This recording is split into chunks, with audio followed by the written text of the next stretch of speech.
আসসালামু আলাইকুম। সবাই কেমন আছেন? আশা করি সবাই ভালো আছেন। তো বৃষ্টির মধ্যে ভাবলাম কলোনির ভিউটা আপনাদের একটু দেখাই। এই দেখেন কিভাবে পানি ভইরা টইটুম্বুর। বৃষ্টিতে বোঝা যাচ্ছে কিনা আমি জানি না, একবার পানি উপচে পড়ার মতো করছে। ভয়ঙ্কর বৃষ্টি হচ্ছে আজকে। তো ভাবলাম আপনাদের একটু ভিউটা দেখাই ঘুরে। দেখেন ভয়ঙ্কর অবস্থা। সমস্যা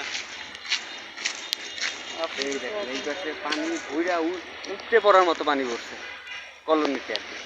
চারপাশে এই পাশে দেখেন পানি একবারে বইরা টইটুম্বুরের মতো অবস্থা, বোঝা যায় না হয়তো অন্ধকারে। একেবারে ভয়ঙ্কর বৃষ্টি হইতেছে। ভাবলাম বৃষ্টির মধ্যে আপনাদের এই ভিউটা একটু শেয়ার করি কলোনি, তার জন্য ভিডিওটা অন করা।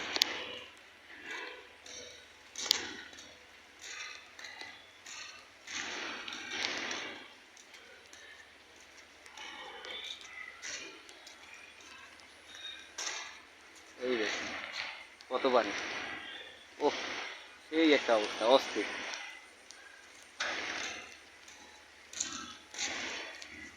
এই যে দেখেন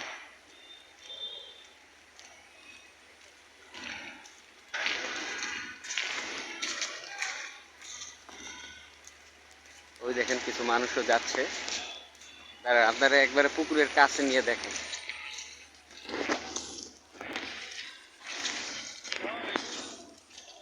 এই দেখেন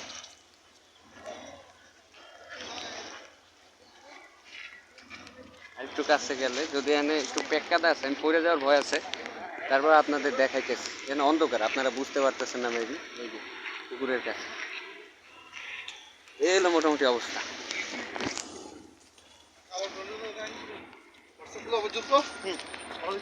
তো এই হলো মোটামুটি অবস্থা কলোনিতে, বৃষ্টিতে ভিজা সবার অবস্থা টইটুম্বুর যারা ভিজছে। যেমন আমি ভিজলাম, আমি আবার রাত্রেবেলা বৃষ্টি হলে ভিজি, আমার খুব ভালো লাগে। রাত্রেবেলা বৃষ্টির ভেজার টেস্টই আলাদা, মজাই আলাদা। এটার ফিলিংসটা অন্যরকম, এটা বলে বোঝানো সম্ভব না। তো যাদের পক্ষে পসিবল আমি আপনাদেরকে বলবো যে ভিজতে পারেন, রাত্রেবেলা ভিজে দেখতে পারেন কেমন লাগে। আমার খুবই ভালো লাগে পার্সোনালি, এর জন্য আমি রাতের বেলা সুযোগ পাইলেই ভিজি। তো আমার ভিজতে ভালো লাগে, বিশেষ করে রাতের বেলা, কারণ রাতের বেলা বৃষ্টিতে ভেজার স্বাদই আলাদা। এই মোটামুটি অবস্থা ভিউ কলোনি, বৃষ্টিতে পুরা সব কিছু টইটুম্বর পানিতে। তো সবাই ভালো থাকবেন। আসসালামু আলাইকুম।